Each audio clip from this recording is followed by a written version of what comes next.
భూమికి చెప్పాడు, ఇదిగో భూమి నువ్వేం చేయాలి, పిల్లల్ని జీవరాశుల్ని కలిగించాలి. కలిగిస్తుందా? భూమిలో ఎన్ని రోజులు ఉండిపోతుంది గుడ్డు?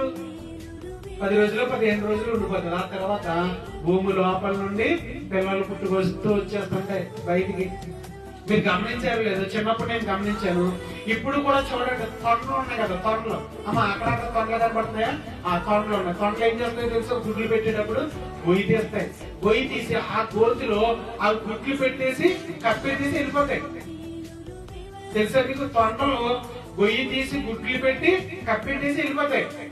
ఆ పిల్లల్ని పొదిగిందని ఏదైతే కప్పెట్టేసిందో ఆ తొండ పొదవదు.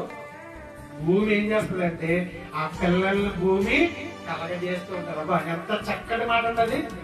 ఆ భూమి సమస్త జీవరాశులను కలగజేయును గాక.